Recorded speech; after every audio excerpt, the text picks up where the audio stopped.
we have Reverend Gail Stratton joining us. So our topic today is ouch, sorry, and help. So welcome. Thank you.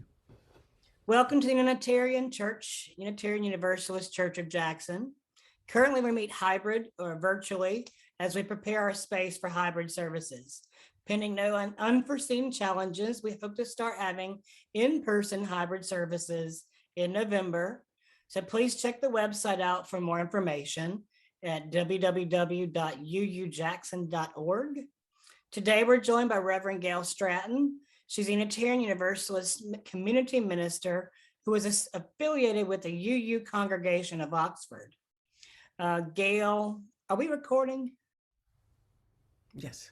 Gail has received her MDiv from Meadville Lombard Theological School in 2016, and at that same year was ordained by her home congregation. She served as a ministerial intern at the UU Church of Birmingham. Welcome, Gail. Thank you. So our chalice lighting today is come, gather, not in a common space, sharing a physical closeness we long for, precluded by wise choice, but become, gather into this common time and a common space. We need to be together. We yearn for connection. We hunger for the familiar faces of friends, the sound of shared voices proclaiming who we are, where we are going, and that which resonates our hopes, our dreams, and our values. Come, gather. We are here in this space, made of all spaces, and we share our becoming in this moment. And our opening words. So these are opening words adapted by Monica Jacobson Tennyson. What is it that calls you here? That calls you onward, that calls you inward, that leads you homeward? What is it that gives you the power to make that change, to ask that question, to take that journey? What is it that says you have done well, that asks you to learn still more, that brings you to stillness and holds you up in hard times? It is relationship and grace, the beating heart of our faith. It begins when we share this hour, our truth, this air, our hearts. With relationship, so much is possible. Without relationship, nothing is possible. Come, let us worship together. Thank you.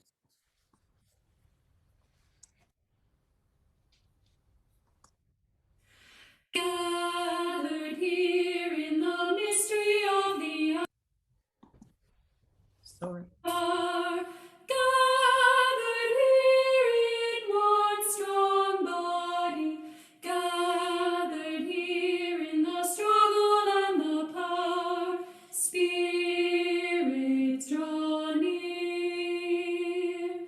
Gathered here in the mystery of the hour, gathered here in the mystery of the body, scattered here in the mystery of the hour, gathered here in the mystery of the body, scattered here in the struggles and the body, scattered here in the struggle and the power, scattered here in the mystery of the hour, gathered here in the mystery of the body, scattered here in the struggles and the body, scattered here in the struggle and the power, spirit draw near.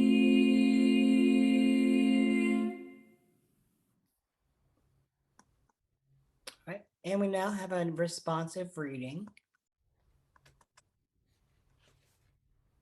Whose are you? An excerpt from Reverend Victoria Safford's sermon, Love's Conditions. Whose are you? I'm not sure about that. Who carries you in their heart, thinks of you, whether you think of them or not? Whose are you? Who are your people, the ones who make a force field around you that you can almost touch? Whose are you? Who is within your circle of concern? Whose are you? To whom are you responsible, accountable? Whose care is yours to provide? Whose are you? When you look in the mirror in the morning, whose bones do you see? Whose blood runs through your veins? Who are those people stretching back in time, beyond memory? Where did you come from? Whose are you?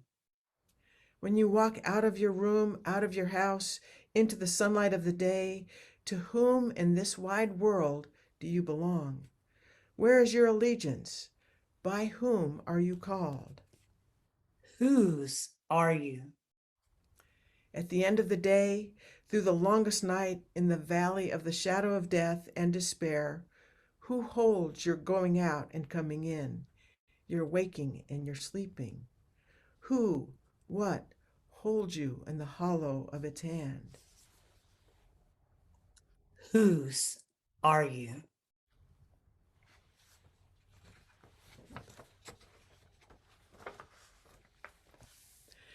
Well, a religious community, a congregation such as this one, is partly defined by receiving and giving. And indeed, part of our Sunday services is about coming because we need something, but also being open to giving because we also have something to give. The giving and receiving is sort of a microcosm of life itself, where we give and receive continually throughout the day. When we give, we say yes to something that we value. With a gift to this congregation, we say yes to the values of this congregation. And I invite you now to donate, to give to this congregation, to help support the mission and vision of this congregation as it lives well in Jackson. And in order to give, you can either scan the QR code, go online to https://www.uujackson.org/donate, or you can mail checks into Unitarian Universalist Church of Jackson, 3209 Northwest Street, Jackson, Mississippi.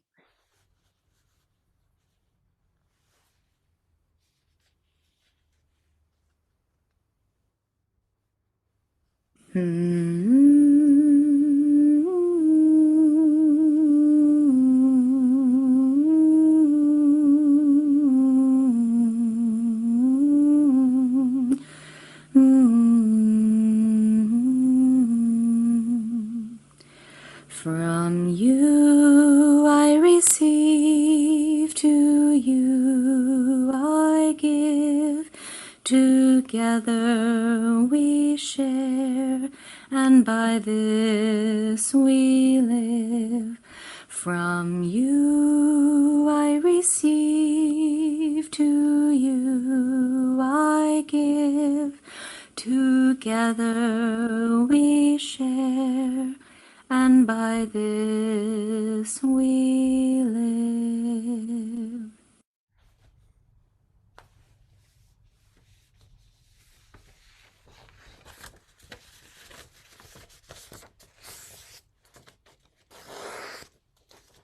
All right. And now our song, For All That Is Life, hymn 128.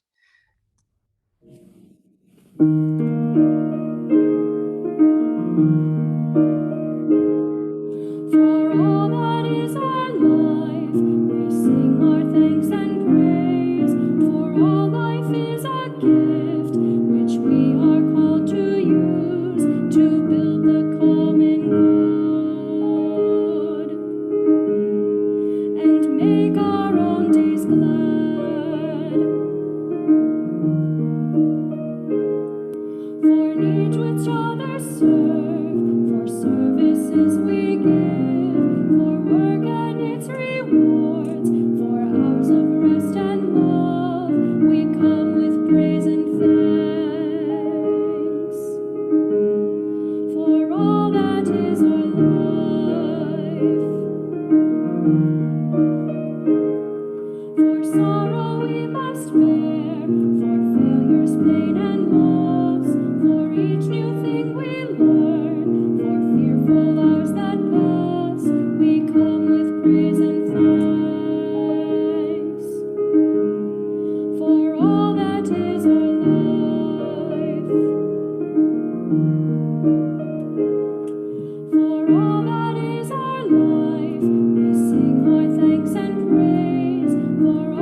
Thank you. I love the picture on that last slide because it's part of the experience of being in person is you get to see the backs of each other's heads, and that's it's something kind of comforting to be sitting with people looking in the same direction. So I appreciate using that song. So the reading this morning is from Reverend Teresa Soto. She's one of my colleagues from Meadville Lombard. She is a courageous person doing ministry even while she has MS and succeeding and doing quite well. This is called the Hall of Records. In the administrative department of my heart, which is down the hall from feelings, major, I wrote down the time you offended me. The clerk, my own silent witness, filled out the forms in triplicate.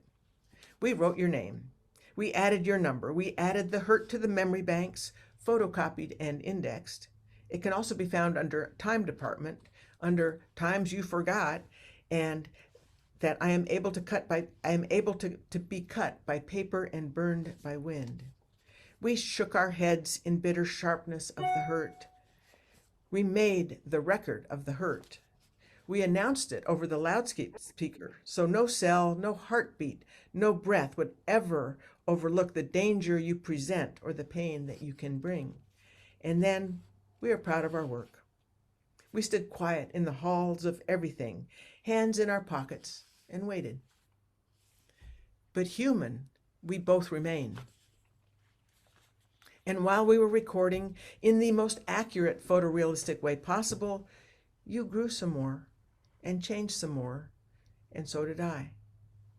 Believing the best yet to come, I was surprised to see that no recording of a single moment could accurately reflect on who you are right now, in this moment, different from the last. Some people say that forgiveness, destruction of the record, is for my own benefit. Perhaps. But perhaps I don't need you to apply in the Department of Sorry, 3rd floor, 2 doors down from the master list of everything, because mistakes are a human condition. There are too many forms and fines and details in the administrative apology. I want everything good for you and for me. And this includes the way we just, as necessary for beings of our kind, began again. Expungements and refreshments at noon in the atrium. Thank you for that. That's really beautiful.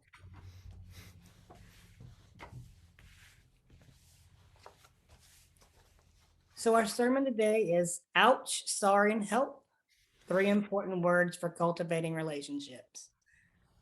And I present to you Reverend Gail Stratton. It is a pleasure to be here. It is a pleasure to be with you again.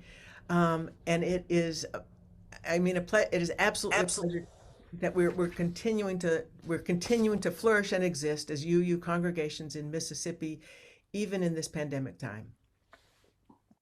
I want to lift up with gratitude the work of UUCJ, of your minister and of the congregation, all of the lay leaders.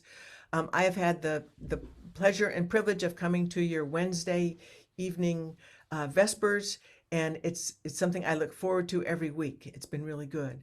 And I also want to lift up that once a quarter, we're trying to have a shared service with each of the 4 congregations in Mississippi, the Oxford congregation, Tupelo, our home, and the Jackson congregation.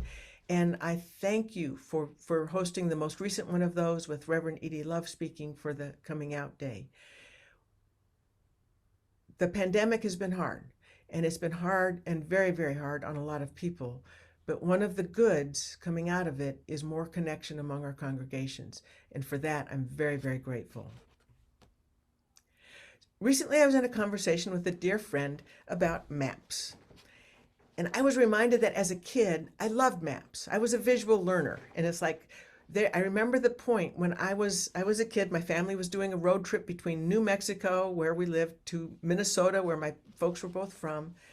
I remember the moment where it made sense to me. My mother had this folded up AAA map that she would fold into the right place. And there was a point where she showed me how it worked, how you could see what road you were on, and you could see where the intersection was where you would need to turn, and that you could see how far you had to go and how far you had come. And I'm sure it was a developmental thing, but it was a moment where it was an aha moment. It made sense. It's like, wow, that is really, really powerful. It is really, really helpful to be able to see where you're supposed to be going and where you maybe have been. And it was great that as a kid, maybe, I don't know, 7, 8 year old, I was able to sometimes be one of the navigators and, and help keep track of where we were on those road trips. Some of you might love maps also. I also remember Tolkien's Middle Earth map, where the maps were so realistic, you could have sworn that that country actually existed. Sort of amazing how that map, that visual representation of this imaginary place made sense. Well, with this friend, we also talked about the maps that existed in the age of exploration. The maps when the continents were not yet known. The so-called age of exploration, also the age of colonization and exploitation.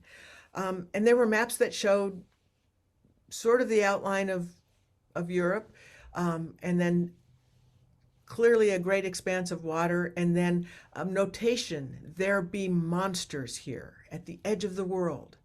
There be monsters here where you get beyond what is known, where you get beyond where the map can tell you who you are and where you are. There be monsters here. As a young person, I couldn't name it at the time, but as a young white person of middle class, educated background, I think I felt like there was a map for my life. It's like, if you do X and Y and such, if you get high school, if you get through high school, do some college, you will get somewhere. Okay. I didn't have words for that, but there was a bit of a map for what my life could possibly look like. My family struggled when members of my family didn't follow that map, chose not to finish high school, chose not to do college. That put us all at that edge where we didn't know what was going on, and literally there be monsters here. Well, I found myself struggling for a map today, in this day and age, when so many people are hurting, where the politics are so strifeful, and where the elected officials seem not to hear the needs of the people. In fact, they live in different worlds, and their maps are different than what most of us are. It does feel like we're at that edge of what is known, and that there be monsters here. There be monsters out here. Last weekend, I don't know if any of you are football fans. We watch football occasionally. We were watching the game between the University of Mississippi and the University of Tennessee. And 54 seconds before the end of the game, Tennessee had the ball. They had a long throw that would have gotten a first down. But because of the angle of the camera, you couldn't actually see where the ball was until they looked at it 100 different ways, and they realized that no, the ball did not pass that threshold for becoming a first down, and so it was a fourth down, and then there was a turnover, and University of Mississippi went on to win the game. But before that happened, the Tennessee fans were unhappy. They started throwing things out onto the field. They threw water bottles, they threw mustard bottles, they threw ketchup bottles, they threw all kinds of stuff out onto the field. They had to move the players out onto the field. The band left the field, the cheerleaders left the field. The coach got hit by a golf ball. The Tennessee fans were unhappy with that call. And there was a delay of game that lasted about 30 minutes.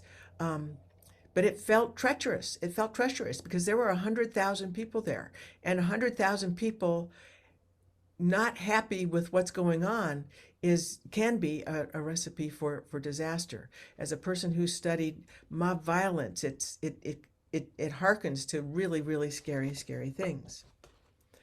How to navigate this time? How do we be faithful in this time? How do we live our Unitarian Universalist values in this time?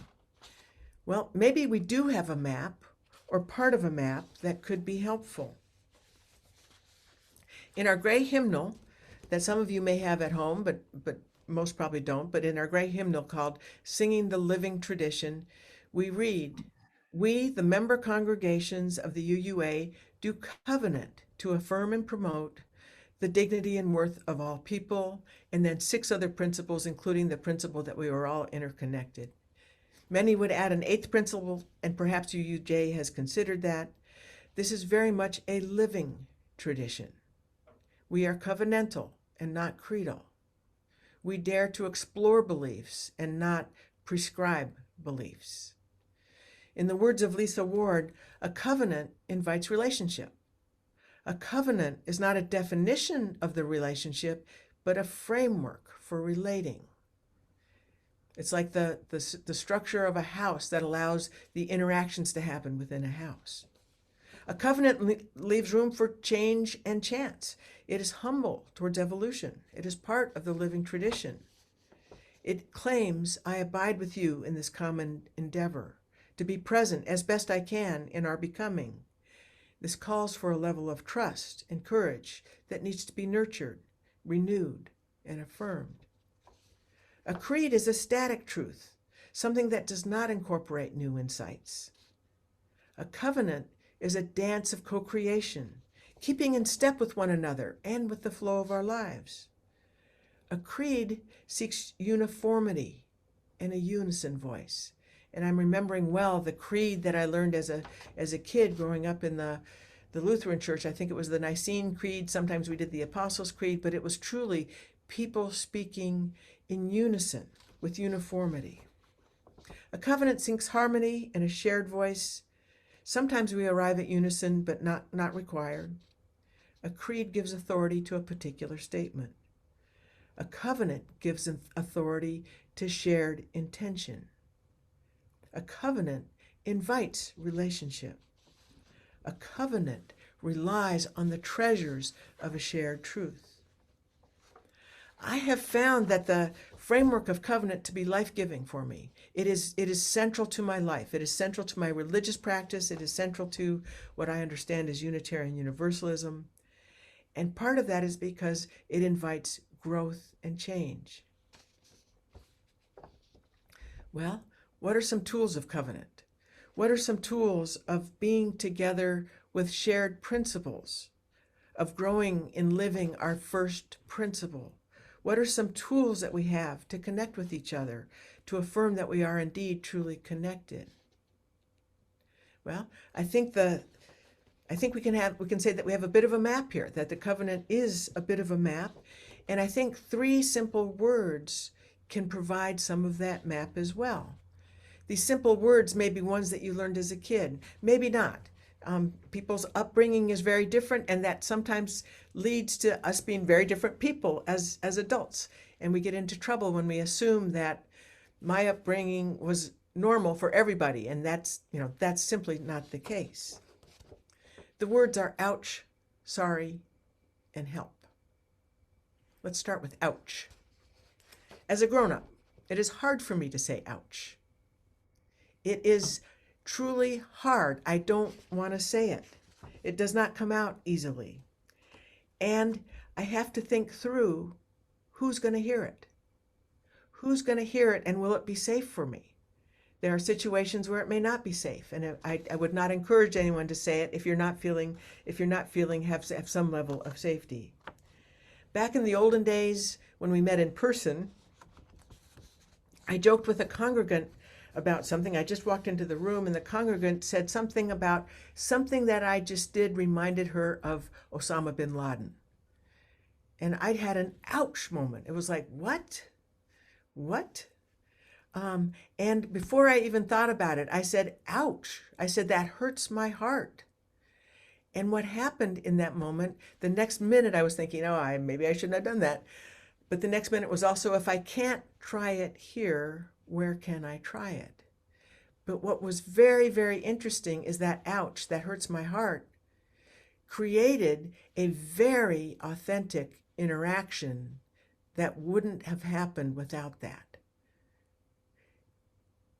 If I had just gone on, we would have been like ships passing in the night. As it was, she admitted that she admitted that she was uncomfortable, and when she's uncomfortable, she does jokes. And sometimes those jokes are inappropriate, and oh my God.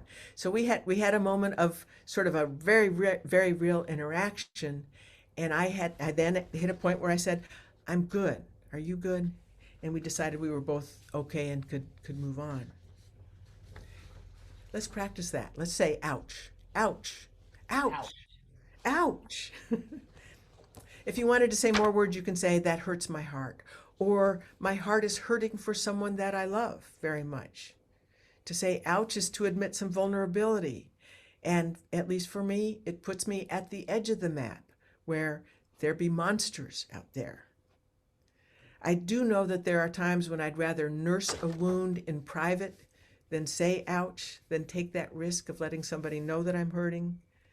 But sometimes a person can realize that good intention or their humor had hard consequences. Sometimes I can learn those things.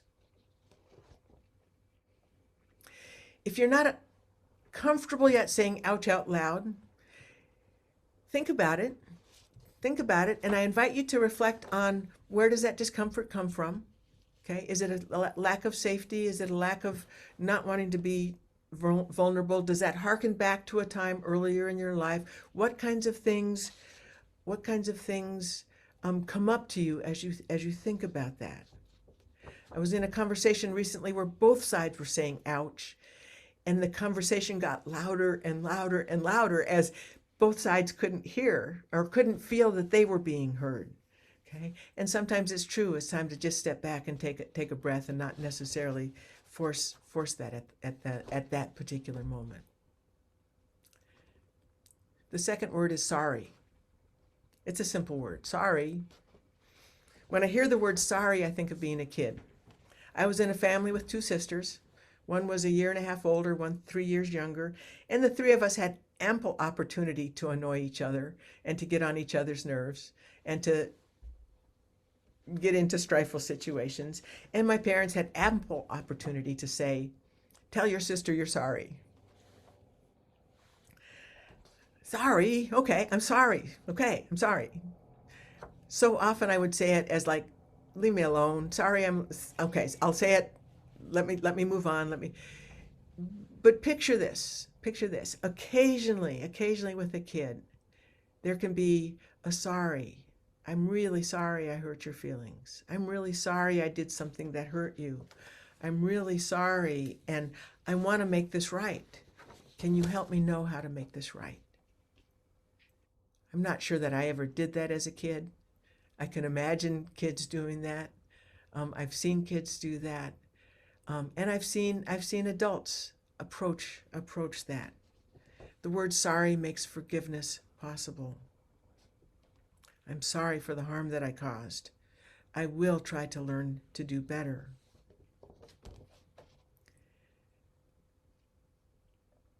The word sorry makes forgiveness possible. I'm so sorry for what I've done. This is truly about being in community, and being in community as honest to God, living, breathing humans. Okay? We are not going to do it right all the time, even if we intend so. We are always going to bring our background. We are always going to bring our upbringing, those things that we learned as kids. Sometimes what we learned as children happened before we had words. And when that happens, it's so deep in who we are about how we think things ought to be, we have a hard time imagining it being otherwise. So both of these words, ouch and sorry, point to a really important truth. And this truth was best articulated by James Luther Adams. James Luther Adams was one of our UU theologians from the last century. He wrote a lot. He taught a lot of students. He did a lot of good work.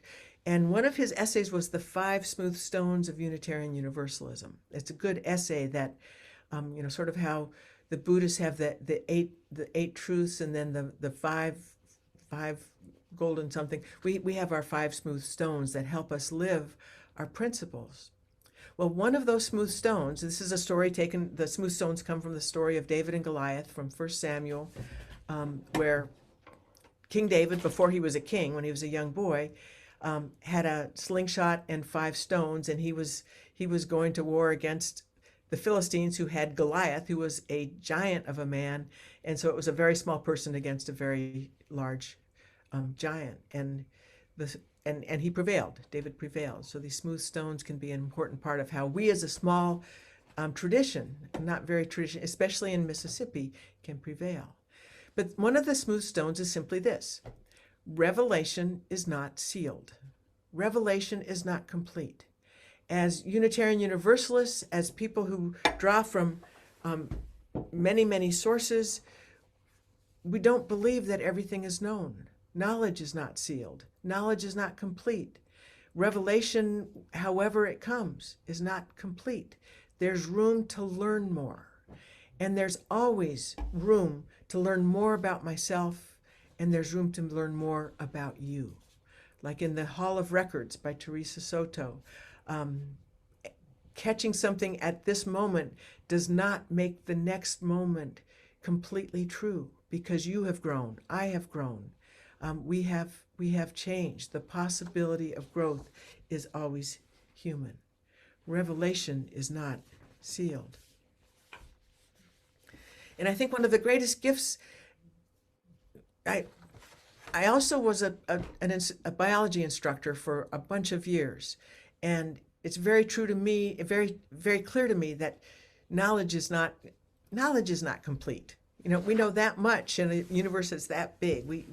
We're continuing to learn more, and thank goodness for the scientists that have been at work these last years and have brought us vaccines and understanding of the virus that we're living with these days.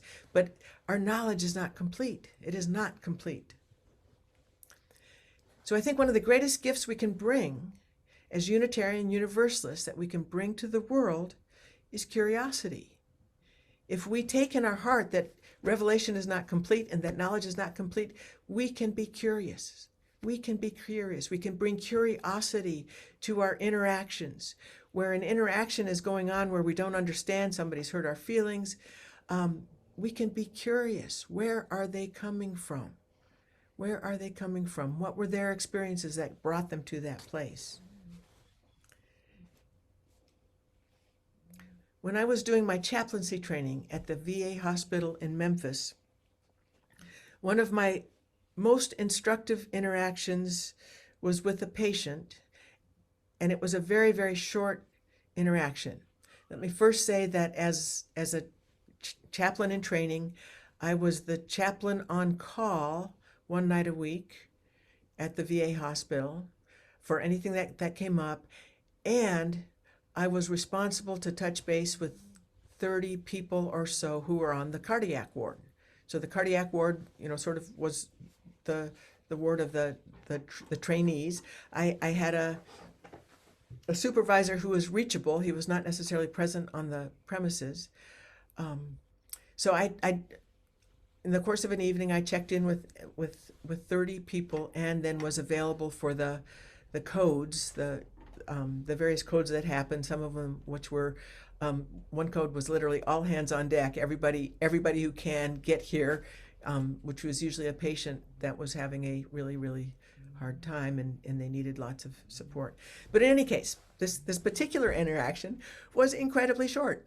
I walked into the room, I introduced myself, and this man, this veteran, simply said, "There's the door." It's like, oh. I didn't say this, but I guess you don't want me in here. I guess you don't want to have a conversation. I hope I said something semi-gracious, like, "Well, I hope you have a good evening." I did turn around. I did walk out and turn around, and got out of the door and thought, that didn't go well. It was like, what do you do with that? And I realized very quickly I was having a lot of feelings. It's like, okay, how is it this person that I've interacted with for 30 seconds, I will likely never see again in my life. He has no power over me.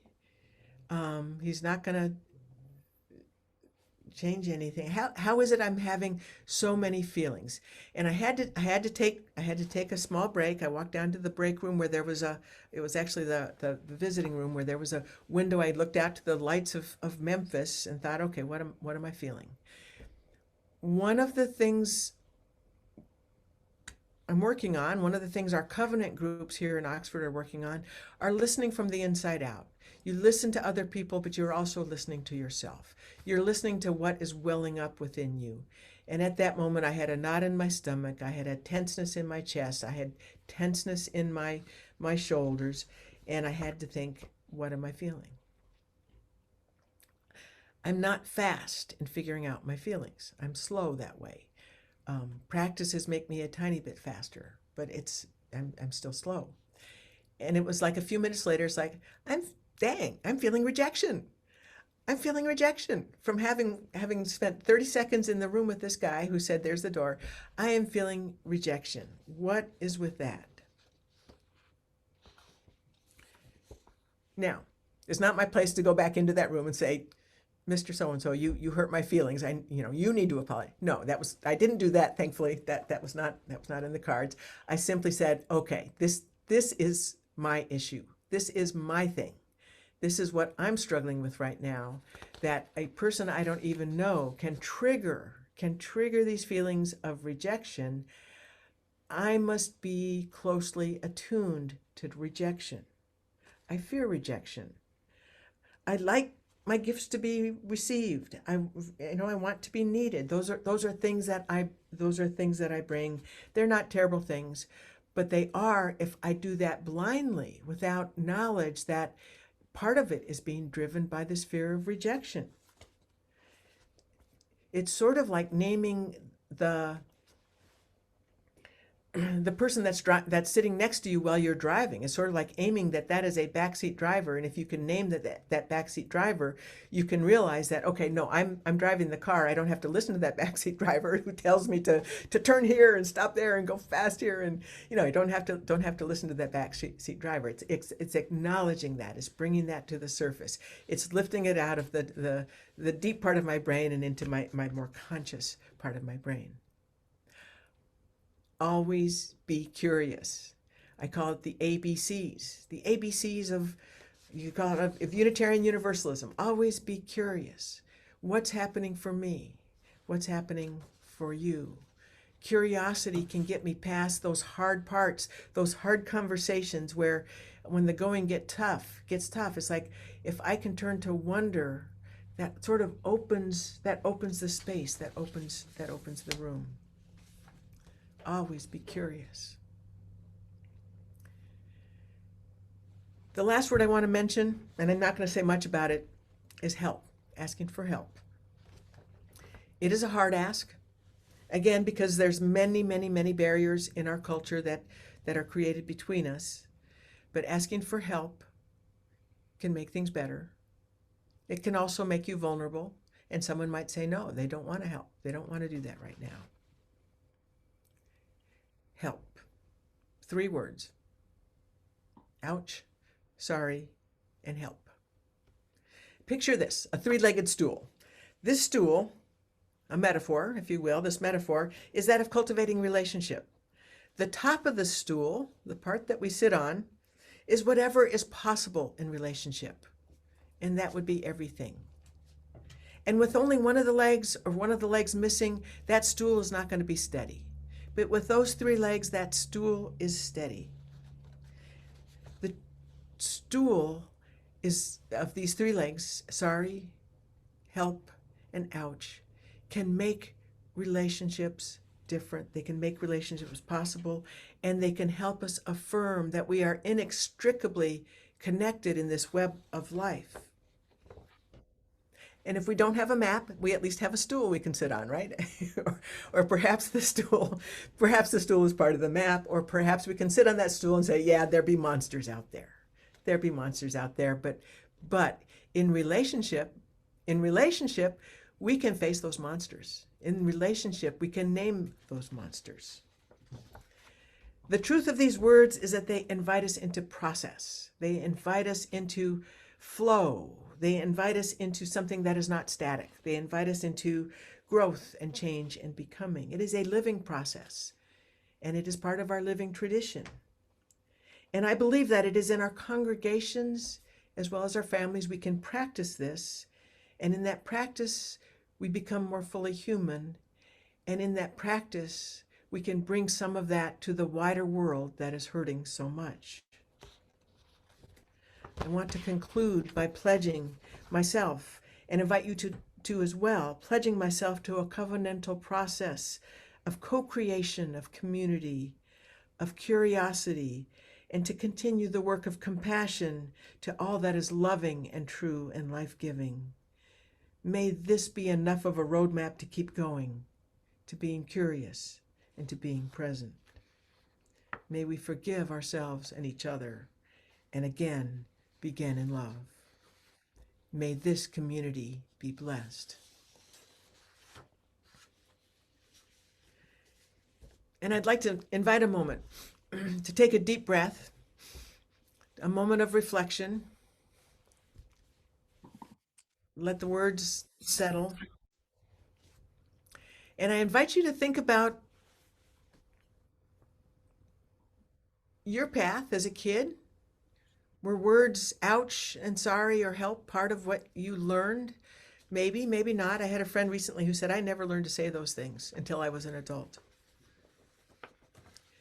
Do you remember saying ouch as a child? Does that bring pain? If so, create a space in your heart for that hurting child that maybe didn't have someone acknowledge that pain.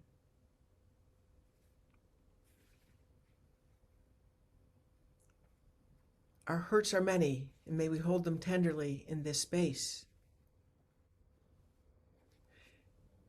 And as a child, did you say sorry? Were you like me with a snarky sorry? Or were you able to say a real sorry? Have you found someone in your life right now where you can say sorry and they hear you and the space becomes larger? And is there a time as a child you said help? And again, if that brings painful memories, let us hold that child in our hearts. All children deserve to be loved, and when they say help, however they say it, they deserve to be helped. And can you say help as an adult? Help right now. Ouch. Sorry. Help. Let these thoughts percolate for a few minutes like well-brewed coffee as we sit for a minute more.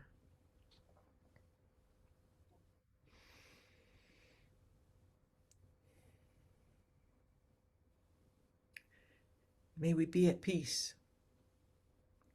May our hearts remain open. May we awaken to the nature of our own true being. And may we be healed and be a source of healing. May you be at peace. May your heart remain open. May you awaken to the nature of your own true being. May you be healed. May you be a source of healing. And may we grow in knowing ourselves. May we grow in curiosity about ourselves and others. Blessed be, and blessings on this community.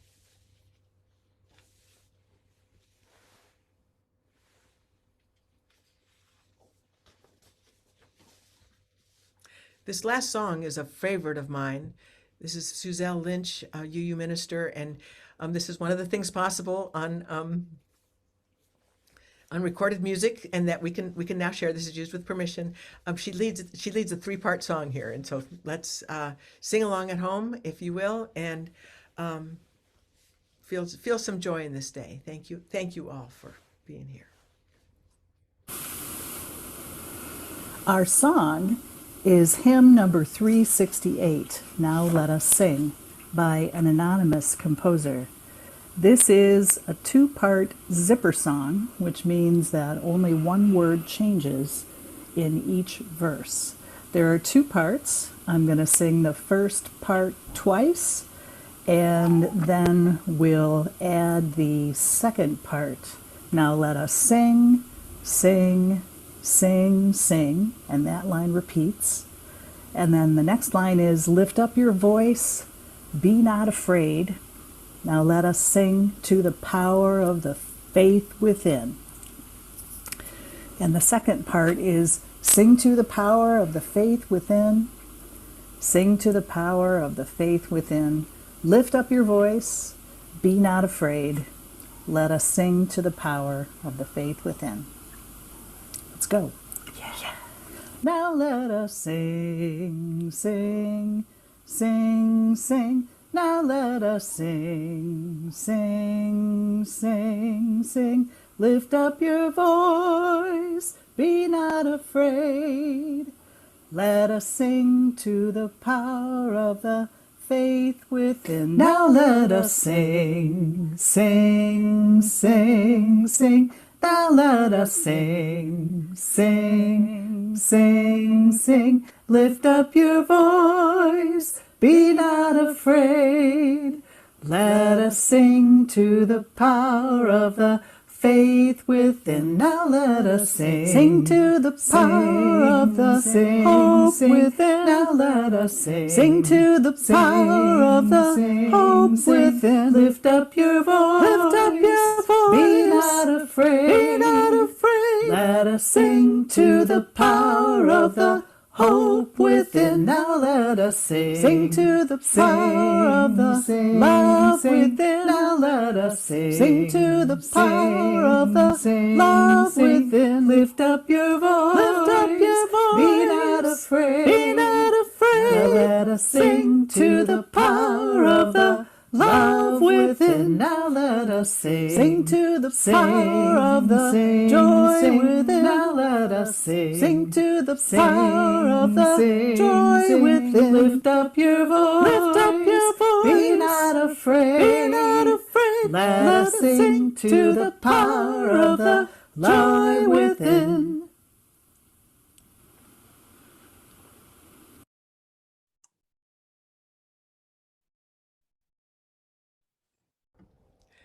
So, may we go forth from this time with the grounding of community.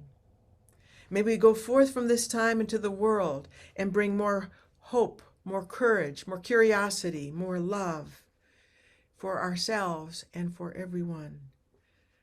Let us go forth from this time, from this community together. Let's go forth and do, dare, and love. Blessed be.